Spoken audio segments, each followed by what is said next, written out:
اعوذ باللہ من الشیطان الرجیم۔ پناہ مانگتا ہوں میں اللہ کی شیطان مردود کے شر سے۔ الحج اشہر معلومات فمن فرض فیہن الحج فلا رفث ولا فسوق ولا جدال فی الحج وما تفعلوا من خير يعلمه الله وتزودوا فإن خير الزاد التقوى واتقون يا أولي الألباب۔ حج کے معروف مہینے ہیں، تو ان میں جو حج کرے تو حج کے دوران نہ شہوانی کام ہو، نہ گناہ اور نہ لڑائی جھگڑا، اور تم جو بھی نیک کام کرو گے وہ اللہ کے علم میں ہوگا، اور اپنے ساتھ زاد راہ لے کر چلو، اور بہترین زاد راہ تو تقوی ہی ہے، لہذا اے عقل والو مجھ سے ڈرتے رہو۔ حاشیہ نمبر 195۔ مومن ایک باعقل و باشعور انسان ہوتا ہے، وہ ایک مقصد کے لیے جیتا ہے، نہ کہ محض شہوانی اور نفسانی خواہشات کی تکمیل کے لیے۔ وہ خود غرض اور متکبر نہیں ہوتا جو اپنے آرام و آسانی کے لیے دوسروں کو تکلیف دے اور لوگوں سے جھگڑنے میں خوشی و اطمینان محسوس کرے، بلکہ وہ اظہار پیشہ ہوتا ہے اور خود تکلیف اٹھا کے دوسروں کو آرام پہنچانے میں خوشی اور اطمینان محسوس کرتا ہے۔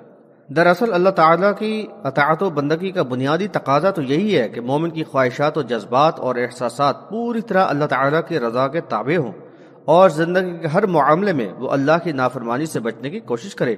عبادات کا مقصد انہی اوصاف کو ابھارنا ہے، اور حج اس کا بڑا ہی موزوں اور مؤثر ذریعہ ہے۔ رسول صلی اللہ علیہ وسلم نے فرمایا کہ جس نے اللہ کے لیے حج کیا اور شہوانی فعل اور فسق و فجور سے بچا رہا، وہ گناہوں سے ایسے پاک ہو گیا جیسے کہ اس دن تھا جب کہ اس کی ماں نے اسے جنا تھا۔ بحوالہ بخاری کتاب الحج۔ احرام کی پابندیوں پر سختی سے عمل ہونا چاہیے۔ حالت احرام میں شوہر و بیوی کو نہ صرف مباشرت سے پرہیز لازم ہے بلکہ ایسی گفتگو تک سے پرہیز کرنا ہے جس میں ذرا سا بھی شہوانیت کا شائبہ ہو۔ بد کلامی یا فحش گفتگو وغیرہ سے اجتناب پر زیادہ زور دیا گیا ہے۔ حاشیہ نمبر 196۔ سفر حج میں ضروری سامان ساتھ ہونا چاہیے تاکہ انسان دوسروں کا محتاج نہ ہو۔ عبداللہ ابن عباس رضی اللہ عنہما سے روایت ہے کہ اہل یمن حج کے لیے آتے لیکن زاد راہ ساتھ نہ لاتے اور کہتے کہ ہم اللہ پر توکل کرتے ہیں۔ پھر جب وہ مکہ آتے تو لوگوں سے بھیک مانگنے لگتے، تو اللہ تعالیٰ نے یہ حکم نازل فرمایا وَتَزَوَّدُوا بحوالہ بخاری کتاب الحج۔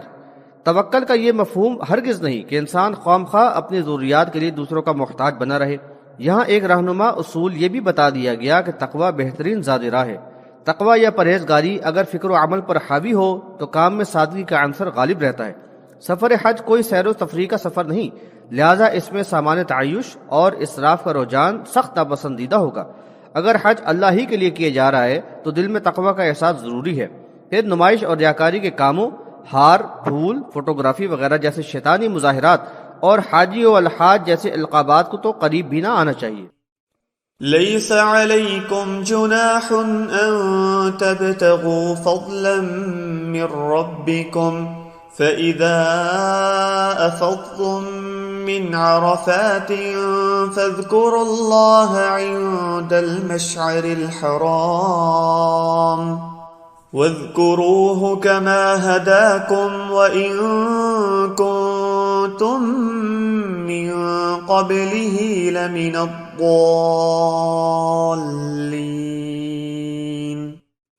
تم پر کوئی گناہ نہیں کہ دوران حج اپنے رب کا فضل یعنی روزی تلاش کر لیا کرو، پھر جب تم عرفات سے واپس لوٹو تو مزدلفہ میں مشعر الحرام کے قریب ٹھہرو اور اللہ کو یاد کرو اور اس کا ذکر اس طرح کرو جیسے کہ اس نے تمہیں ہدایت کی ہے، ورنہ اس سے پہلے تو تم لوگ بھٹکے ہوئے تھے۔ حاشیہ نمبر 197۔ ان آیات میں ظاہری تقوی اور دینداری کے جاہلانہ تصورات و نظریات کی بے خونی کی گئی ہے۔ عبداللہ ابن عباس رضی اللہ عنہما روایت کرتے ہیں کہ دور جاہلیت میں عکاظ، مجنہ اور ذوالمجاز مکہ کے بڑے بازار تھے۔ دوران حج لوگ ان بازاروں میں تجارت کرنا گناہ سمجھتے تھے، چنانچہ یہ آیت نازل ہوئی۔ بحوالہ بخاری کتاب التفسیر۔ انسان اپنی معاشی ضروریات پوری کرنے کے لیے کوئی جائز اور حلال کام کر لے تو یہ بھی عبادت میں شامل ہے، لہذا اس کی ترغیب دیتے ہوئے اس کو اللہ کے فضل کی تلاش کہا گیا ہے۔ حج اگرچہ اللہ کے ذکر اور عبادت کے لیے مخصوص ہے، لیکن اس میں اپنی ضروریات کے لیے دوسروں سے سوال کرنے اور اپنی عزت نفس مجروح کر کے دینی وقار کو ٹھیس پہنچانے سے یہ کہیں بہتر ہے کہ انسان اپنی معاش کا تھوڑا بہت بندوبست کر لے تاکہ اس کی بنیادی ضرورتیں پوری ہو جائیں۔ یہاں اسی کی اجازت اور ترغیب دی گئی ہے، لیکن اس کا یہ مفہوم بھی نہ لیا جائے کہ انسان ذکر و اذکار، قربت الہی اور اپنے تزکیہ نفس کے ان انتہائی قیمتی لمحات کو بازاروں میں گھومنے پھرنے اور تحفے تحائف کی خریداری میں ہی گنوا دے۔ حاشیہ نمبر 198۔ ایمان والوں کو خطاب کرتے ہوئے فرمایا کہ اس بات کو یاد رکھو کہ اس سے قبل تو تم لوگ کفر و شرک، بدعات اور جاہلانہ رسومات میں مبتلا تھے اور خاندانی تفاخر اور ریاکاری پر مشتمل افعال و اشغال ہی کو دین سمجھتے تھے، لیکن اب جب کہ اللہ تعالیٰ نے تمہیں ہدایت عطا فرمائی ہے تو دور جاہلیت کے تمام مذموم طور طریقے چھوڑ کر صرف اللہ اور اس کے رسول صلی اللہ علیہ وسلم کے بتائے ہوئے طریقے سے ذکر و اذکار میں اپنے آپ کو مشغول رکھو۔ ثم افیضوا من حیث افاض الناس واستغفروا اللہ ان اللہ غفور رحیم۔ پھر تم اس جگہ سے واپس لوٹو جہاں سے اور لوگ لوٹتے ہیں، اور اللہ سے استغفار کرتے رہو، وہ بہت زیادہ معاف کرنے والا مہربان ہے۔ حاشیہ نمبر 199۔ اوپر حج کے اہم ارکان کا ذکر کیا گیا اور بتایا کہ 9 ذو الحجہ کو لوگ منا سے عرفات جاتے ہیں اور مغرب تک وہاں ٹھہرتے ہیں۔ زوال سے مغرب تک عرفات میں ٹھہرنا وقوف عرفات کہلاتا ہے، اور یہ حج کا بہت ہی اہم رکن ہے۔ مغرب کے بعد سب مزدلفہ آ جاتے ہیں اور رات کو وہیں ٹھہرتے ہیں۔ بخاری میں ام المؤمنین عائشہ رضی اللہ عنہا سے روایت ہے، دور جاہلیت میں قریش اور ان کے ہم مسلک عرفات نہ جاتے بلکہ مزدلفہ میں ہی ٹھہر جاتے اور بقیہ تمام عرب لوگ عرفات میں وقوف کرتے۔ ظہور اسلام کے بعد یہ جاہلانہ امتیاز ختم کر دیا گیا اور اللہ تعالیٰ نے نبی صلی اللہ علیہ وسلم کو حکم دیا کہ سب لوگ عرفات میں وقوف کریں اور پھر وہاں سے مزدلفہ لوٹیں۔ یہ آیت اسی مقصد کے لیے نازل ہوئی، بحوالہ بخاری کتاب التفسیر۔ فَإِذَا قَضَيْتُم مَّنَاسِكَكُمْ فَاذْكُرُوا اللَّهَ كَذِكْرِكُمْ آبَاءَكُمْ أَوْ أَشَدَّ ذِكْرًا فَمِنَ النَّاسِ مَن يَقُولُ رَبَّنَا آتِنَا فِي الدُّنْيَا وَمَا لَهُ فِي الْآخِرَةِ مِنْ خَلَاقٍ۔ جب تم حج کے ارکان پورے کر لو تو اللہ کا ذکر کرتے رہو جیسے کہ اپنے باپ دادا کا ذکر کرتے تھے، بلکہ اس سے بھی زیادہ شدت سے کیا کرو۔ لوگوں میں کوئی ایسا ہے جو کہتا ہے کہ اے ہمارے رب ہمیں دنیا ہی میں سب کچھ عطا فرما دے، اس کا آخرت میں کوئی حصہ نہیں۔ حاشیہ نمبر 200۔ 9 ذو الحجہ کو وقوف عرفات اور شب قیام مزدلفہ کے بعد 10 تاریخ کو منا آ کر پہلے ایک شیطان کو رمی کرنا ہے، پھر قربانی کر کے سر منڈانا اور احرام کھول دینا ہے، پھر طواف افاضہ وغیرہ سے فراغت کے بعد 3 روز تک منا میں ٹھہرنا اور اللہ کا ذکر کرنا ہے۔ دور جاہلیت میں قیام منا کے دوران جاہلانہ تقریبات، خاندانی بڑائی اور بزرگوں کے کارناموں کا ذکر بڑے ہی جوش و خروش سے کیا جاتا تھا۔ تو اب جب کہ اللہ تعالیٰ نے ایمان کی نعمت اور ہدایت سے نوازا ہے اور ان خرافات سے یکسر پاک کر دیا ہے، ضرورت اس بات کی ہے کہ اللہ ہی کی بڑائی اور حمد و ثنا ہو اور اعتراف نعمت کے طور پر زیادہ سے زیادہ جوش اور جذبہ اخلاص کے ساتھ اللہ کی شکر گزاری کا حق ادا کیا جائے۔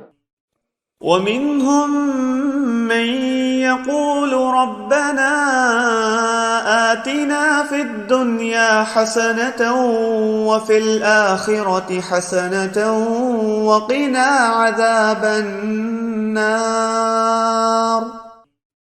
ان میں کوئی ایسا ہے جو کہتا ہے اے ہمارے رب ہمیں دنیا میں بھی بھلائی عطا فرما دے اور آخرت میں بھی بھلائی عطا فرما اور ہمیں آگ کے عذاب سے بچا لے۔ حاشیہ نمبر 201۔ ان آیات میں 2 گروہوں کے انداز فکر اور انجام کا ذکر ہے۔ ایک دنیا کے مفادات اور مقاصد کا طلبگار، حرص و آز کا بندہ ہے، اس کے قلب و ذہن پر تو دنیا ہی چاہیے اور اس کی دعائیں طلب دنیا تک ہی محدود ہیں، وہ تو آخرت کے تصور ہی سے محروم ہے، تو اس کے حصول کے لیے سعی و جد و جہد بھلا کیا کرے گا، لہذا آخرت میں اس کا کوئی حصہ نہیں۔ بحوالہ سورہ ہود آیت نمبر 15 اور 16۔ اس کے برعکس عقل سلیم رکھنے والا اللہ کا مومن بندہ دنیا کو متاع قلیل سمجھتے ہوئے اس کو آخرت کے حصول کا ذریعہ سمجھتا ہے، لہٰذا یہاں کھیتی تیار کر کے آخرت میں فصل کاٹنے کا آرزو مند ہے۔ بحوالہ سورۃ الشورى آیت نمبر 20۔ اس کا ایمان ہے کہ یہاں کی گئی محنت کا بدلہ یہاں بھی ملے گا، لیکن آخرت میں تو خوب بڑھا چڑھا کر 10 گنا سے لے کر 700 گنا تک عطا کیا جائے گا۔ بحوالہ مسلم کتاب الصیام۔ اس لحاظ سے وہ دنیا اور آخرت دونوں میں خیر اور بھلائی کی دعا کرتا ہے۔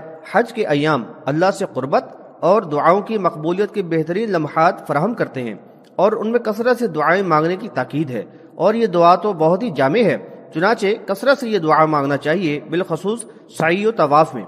رسول اللہ صلی اللہ علیہ وسلم بہت کثرت سے یہ دعا مانگا کرتے تھے، بحوالہ بخاری و مسلم۔ اولئک لهم نصیب مما کسبوا واللہ سریع الحساب۔ یہی لوگ ہیں جن کو ان کی کمائی کا حصہ ملے گا دنیا اور آخرت میں، اور اللہ جلد ہی حساب لینے والا ہے۔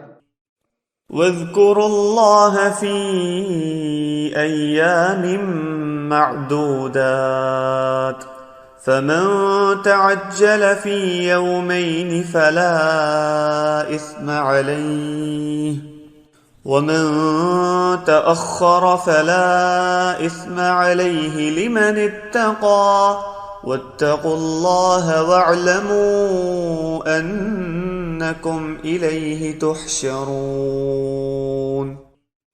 اور اللہ تعالیٰ کا ذکر کرو گنتی کے ان چند دنوں میں، پھر جو جلدی کر کے 2 دن میں ہی چلا گیا اس پر بھی کچھ گناہ نہیں، اور جو تاخیر کرے اس پر بھی کوئی گناہ نہیں، یہ اس کے لیے ہے جو پرہیزگار ہو۔ اور تم اللہ سے ڈرتے رہو، اور جان لو ایک دن تم سب اسی کے پاس جمع کیے جاؤ گے۔ حاشیہ نمبر 202۔ مینا میں 12 یا 13 تاریخ تک قیام کرنا ہے۔ اس دوران شیطانوں کو کنکریاں مارنا اور ذکر و اذکار میں مشغول رہنا ہے۔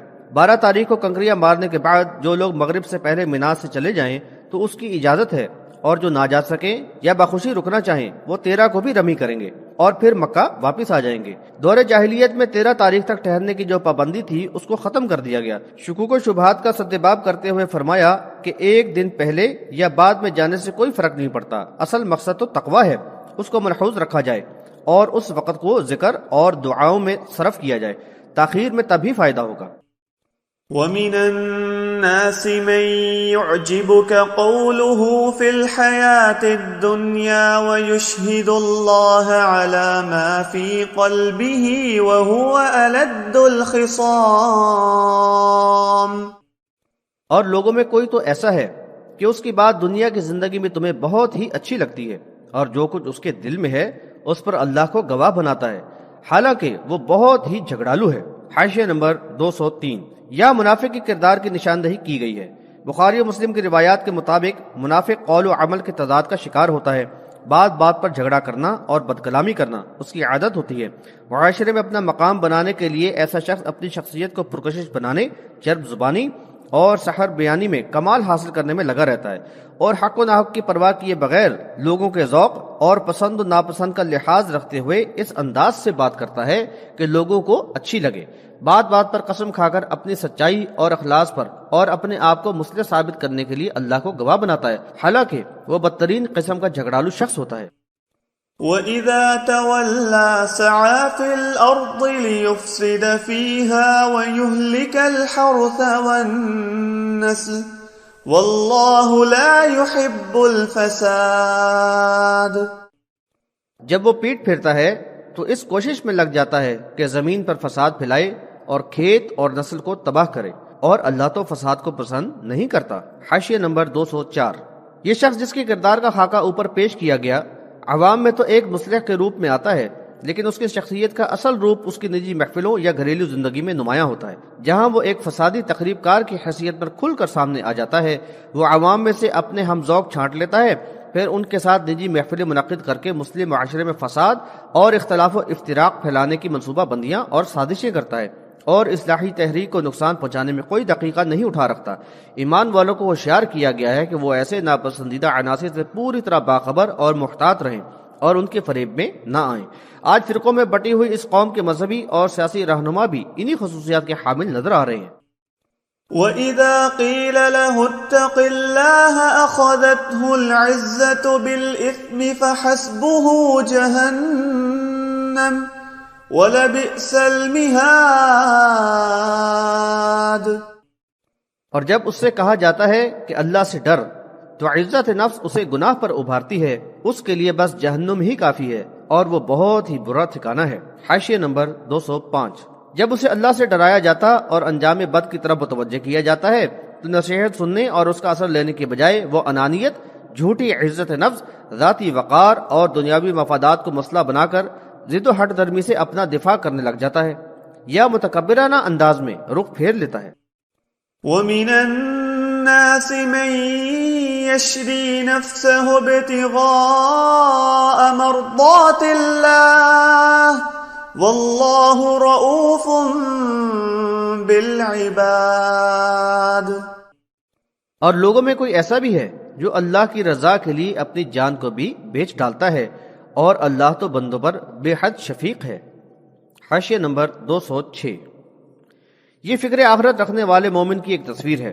ان آیات میں دو مختلف کرداروں کا تقابلی جائزہ بڑے ہی دلنشیں انداز میں پیش کر دیا گیا ہے۔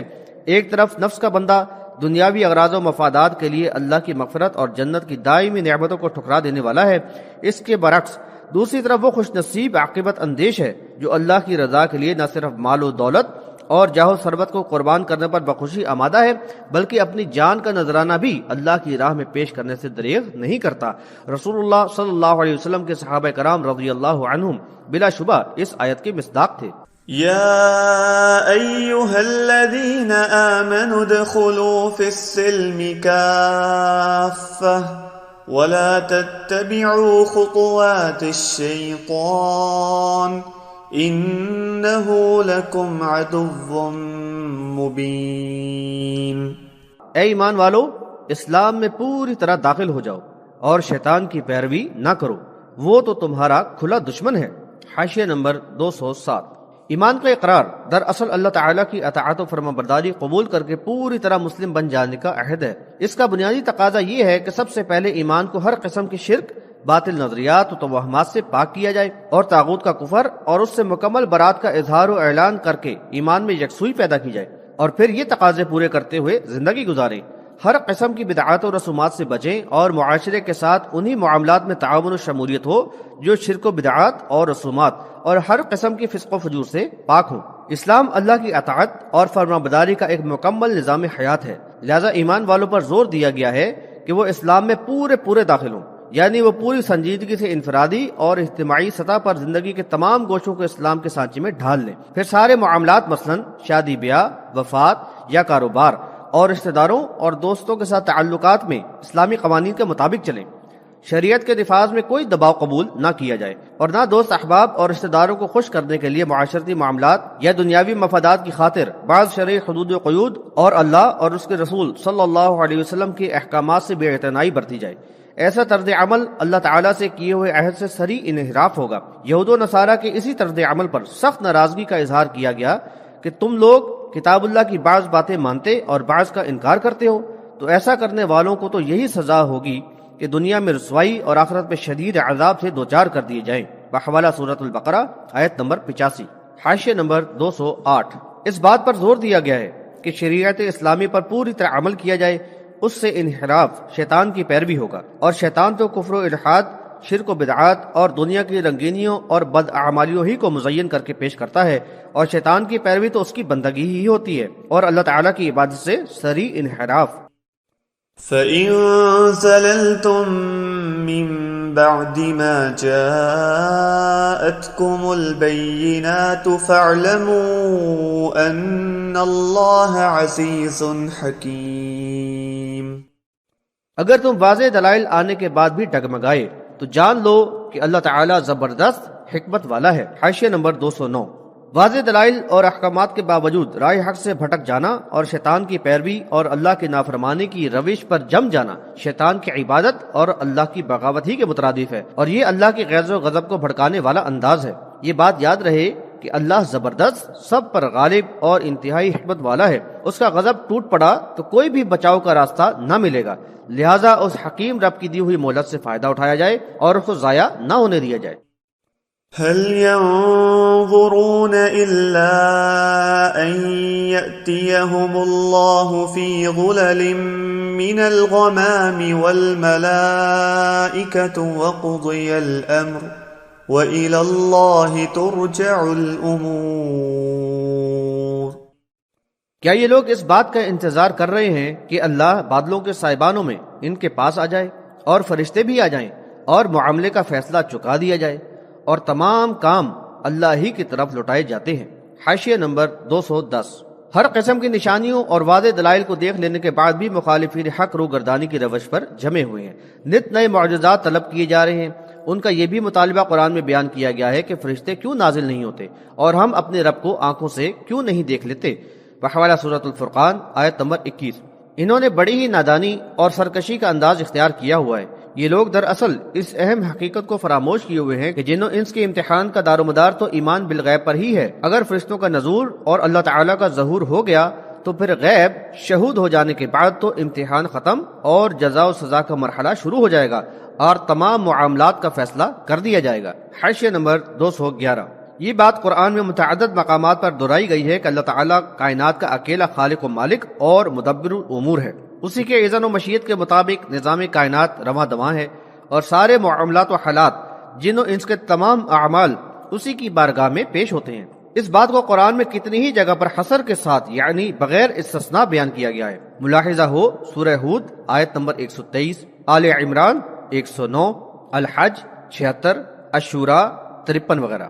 یہ آیات اس بات کا قطعی ثبوت ہیں کہ اعمال صرف اللہ تعالیٰ ہی کے ہاں پیش ہوتے ہیں، لہذا کسی اور ہستی پر عرض اعمال یعنی اعمال پیش ہونے کا عقیدہ اللہ کے اختیار میں کھلا شرک ہے۔ بخاری کی روایت میں ہے کہ جب صلاح کے تشہد میں نبی صلی اللہ علیہ وسلم اور اللہ کے صالح بندوں کے لیے سلام یا سلامتی کی دعا کی جاتی ہے تو اصابت کل عبد للہ صالح فی السماء والارض، یعنی یہ اللہ کے ہر سارے بندے کو پہنچ جاتی ہے، چاہے وہ آسمان میں ہو یا زمین میں۔ قرآن و حدیث سے ثابت ہوا کہ تمام اعمال تو اللہ ہی کے یہاں پیش ہوتے ہیں، لیکن دعاؤں کا فائدہ اللہ کے بندوں کو پہنچتا ہے، خواہ وہ دعا درود و سلام کی شکل میں نبی صلی اللہ علیہ وسلم کے لیے ہو یا مختلف الفاظ میں دوسرے صالح بندوں کے لیے۔ البتہ اس کا اجر دعا کرنے والے یعنی درود پڑھنے والے کو بڑھا چڑھا کر ملتا ہے۔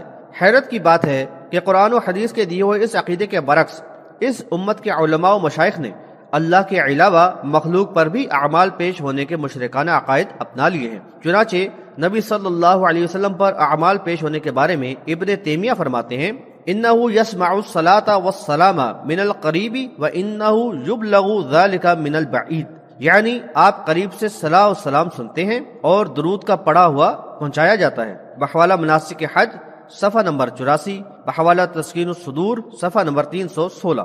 نہ صرف یہ بلکہ امام ابن تیمیہ نے تو اس نظریے کا بھی پرچار کیا ہے کہ مردہ اپنے اہل و عیال اور دوستوں کے لیے اعمال و احوال کو جانتا ہے جو ان کو دنیا میں پیش آتے ہیں اور یہ حالات اس پر پیش کیے جاتے ہیں۔ بحوالہ فتاوی ابن تیمیہ جلد 4 صفحہ 446 اور 47۔ اہل حدیث کے نواب صدیق حسن خان تو اور آگے بڑھ کر لکھتے ہیں تمام مردے مومن ہوں یا کافر، حصول علم، شعور و ادراک، سماع، عرض اعمال اور زیارت کرنے والوں کے سلام کا جواب لوٹانے میں برابر اور یکساں ہیں۔ ان امور کی تخصیص محض حضرات انبیاء علیہ الصلاۃ والسلام اور صلحاء کے ساتھ ہی نہیں ہے۔ بحوالہ دلیل الطالب صفحہ نمبر 840، بحوالہ وفات ختم الرسول صفحہ نمبر 41۔ اسی طرح مشہور دیوبندی عالم انور شاہ کشمیری لکھتے ہیں مع عرض الاعمال علیہ صلی اللہ علیہ وسلم، حالانکہ آپ صلی اللہ علیہ وسلم پر اعمال پیش ہوتے ہیں۔ بحوالہ فہرست العقیدۃ الاسلام صفحہ نمبر 11، بحوالہ تسکین الصدور صفحہ نمبر 236۔ یہ بھی حیرت کی بات ہے کہ جماعت اسلامی کے بانی مودودی صاحب احادیث صحیحہ کی روشنی میں باطل عقیدے کی تردید کرتے ہوئے یہ تو کہتے ہیں کہ نبی صلی اللہ علیہ وسلم امت کے ایک ایک شخص اور اس کی ایک ایک حرکت کے قطعاً شاہد نہیں، لیکن پھر بھی وہ نبی صلی اللہ علیہ وسلم پر امت کے اعمال پیش ہونے کے باطل نظریے کی تائید کرتے ہیں۔ بحوالہ تفہیم القرآن جلد 4 سورۃ الاحزاب حاشیہ نمبر 82۔ دراصل قرآن و حدیث کی روشنی میں غیر اللہ پر اعمال پیش ہونے کا عقیدہ بے دلیل اور قطعاً باطل ہے۔ تمام اعمال صرف اللہ تعالیٰ کی بارگاہ میں پیش ہوتے ہیں، وہ ہمہ وقت ہر چیز اور ہر بات کا سمیع و بصیر اور علیم و خبیر ہے۔ کوئی اور ہستی نہ تو علم و تصرف کی صفت سے متصف ہے اور نہ ہی اس کے پاس دنیا والوں کے معاملات پیش ہوتے ہیں۔ اس کلمہ کو امت کے علماء و مشائخ نے یہ عقیدہ گھڑ لیا ہے کہ امت کے اعمال دوسری ہستیوں کے پاس پیش ہوتے ہیں، درود و سلام خصوصاً نبی صلی اللہ علیہ وسلم کے پاس پیش ہوتے ہیں۔ یہ مشرکانہ عقیدہ قرآن و صحیح احادیث کے یکسر خلاف اور کتاب اللہ کا صریح کفر ہے۔